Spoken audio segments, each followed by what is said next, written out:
become a star. Your dreams come true.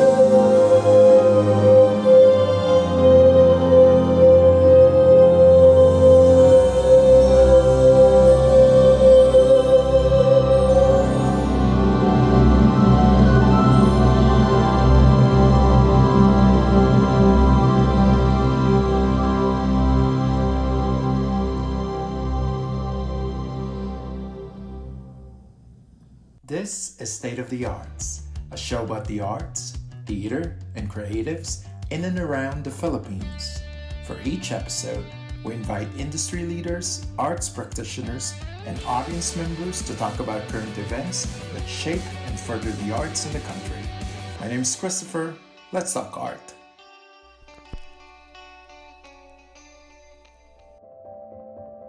Happy Women's Month to all. While we celebrate the remarkable contributions of women this month, we firmly believe that their brilliance knows no bounds, and our guest is a living, shining testament. Today, we're diving into the incredible journey of a musical force. She's considered as one of the country's best female vocalists, whether it's on their solo concerts or theater performances.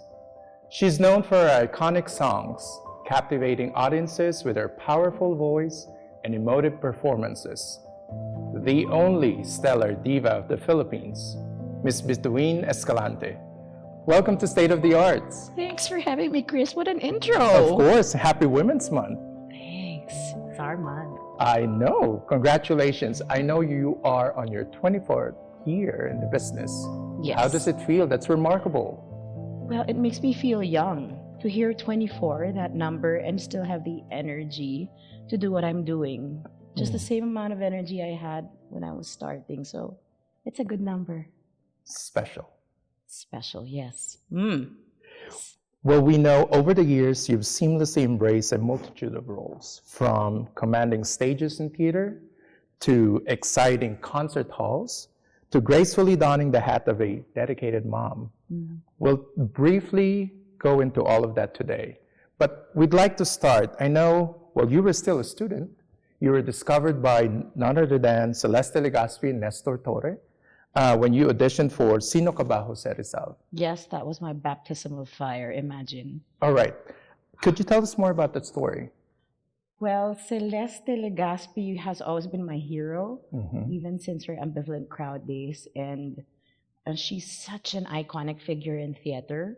So to have her as my producer and to have one of the most iconic directors, Nestor Torre, helm that production was a baptism of fire.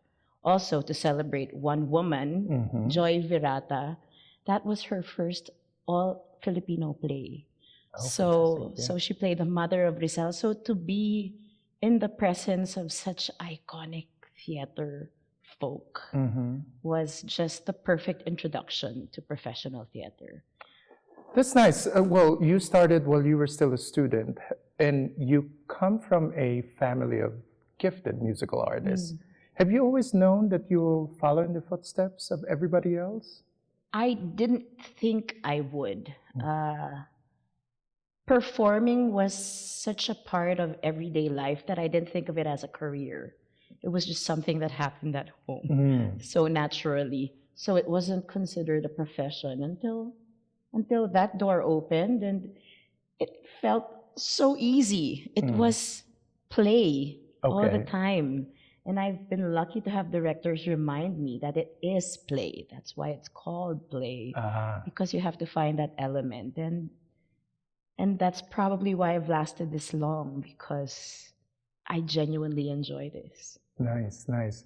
Well, from that seemingly fantastic start, and over the years, you've done a multitude of exciting, fantastic roles. Are there any that are closest to your heart?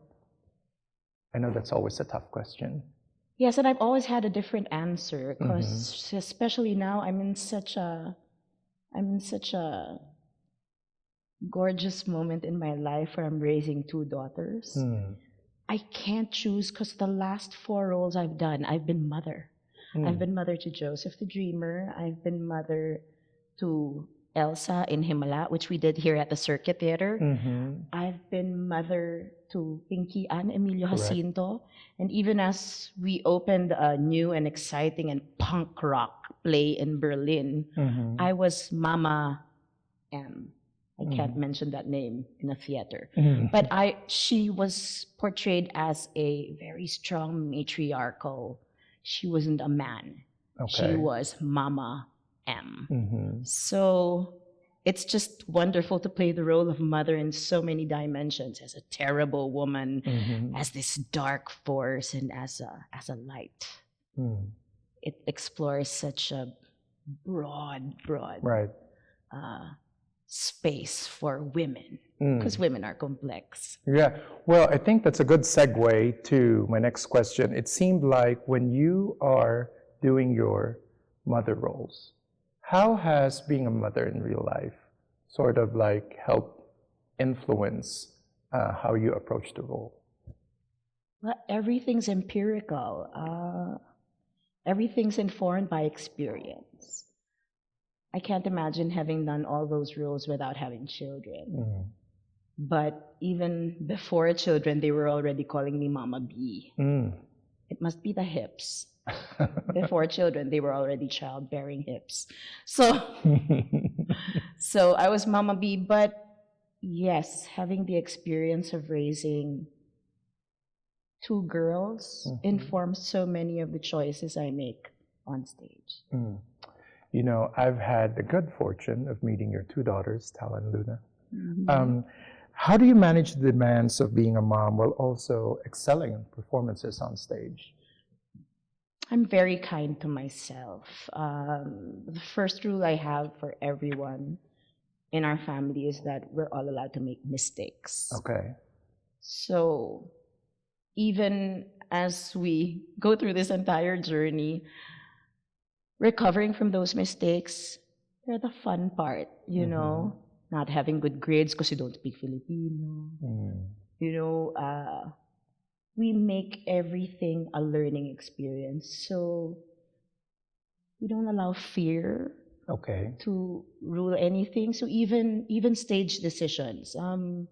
In theater, it's such a healthy environment to be allowed to make mistakes. Right. So you try more, you have more choices.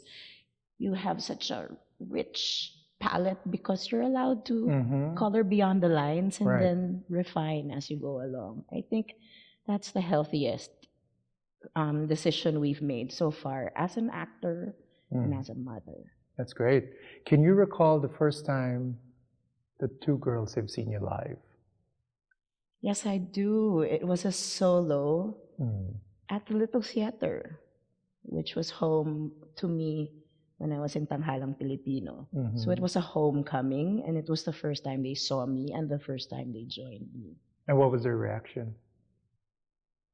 I think they've been raised in the same environment as myself, so it's just incidental that you're on a stage, but it's so normal for them to see their mother sing. So it's not like a natural it wasn't like occurrence. Wow, mom's on stage. No, it's just, okay, I want to join her. I see. Well, speaking of that, I know we've had this conversation. Do you think any of them will go in the same path as you are right now? I think it's too early to tell. They say they're musicians, but they're not performers. I think something happens in school that puts pressure on kids, and they don't want to be too performative. You know, they don't like being judged. So somewhere along the way, they kind of got embarrassed about performing. So that's a decision for them to make. But I do know they enjoy music so much. Nice. And I think they're more musical than I've ever been. When you were their age? Yeah. Not even now. Even now, when I hear their music, they love classical music. They love all the dark, emotional stuff. So emo, these kids, I swear. But they have that range. That's why I don't, most parents are so, like, get them off TikTok and all. But this is the technology now. It's so available. And I guess it depends on the child, what they're interested in. And apparently, what's playing in their TikTok is classical music. It's even music I don't know. They're introducing me to new things.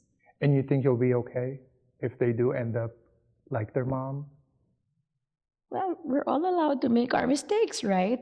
So if they make a mistake, or if, they keep making mistakes and learning, how awesome would that be? Nice. Anything they decide, I'm behind them. Great, great. Well, we're still in March and we're still celebrating Women's Month. And in light of Women's Month, as somebody who has such a strong voice on and off stage, I'm just curious to know, this day and age, do you still find that there are particular challenges being a woman in the industry? There will always be. I don't know why we pit people against each other, particularly women. We can't enjoy each other's successes.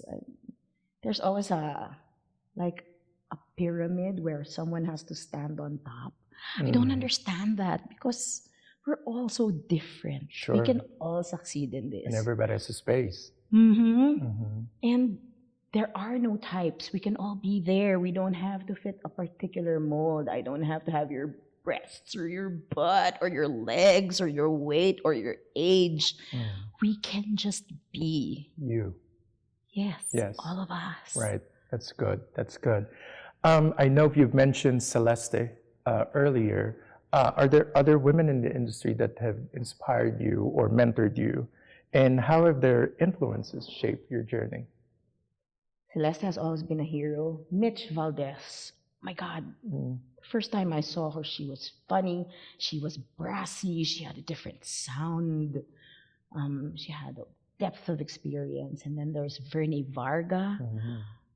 Vernie, same again, such a different, unique sound and jazz, her choice of music. Yep. And my mom, when she sings, that presence. To the very end, my dad would say, "You're great, your mom's better." Papa, right. we can both coexist, and be good. That's right. Yes. Well, speaking of coexisting equally, as someone who's excelled in the field, do you have any advice for aspiring women performers, particularly those juggling family and career aspirations? There is no juggling. Embrace your experiences, because you're the only one going through that. That's what makes you unique from the rest. We can all be singing the same song, but if you've gone through something different, that's a completely different interpretation. That's what informs that performance. So be who you are, and that's going to give your performance that uniqueness that we all crave. My God, I've never felt that from that song. Why does this give me these feelings? Right. Because it can only come from you. True.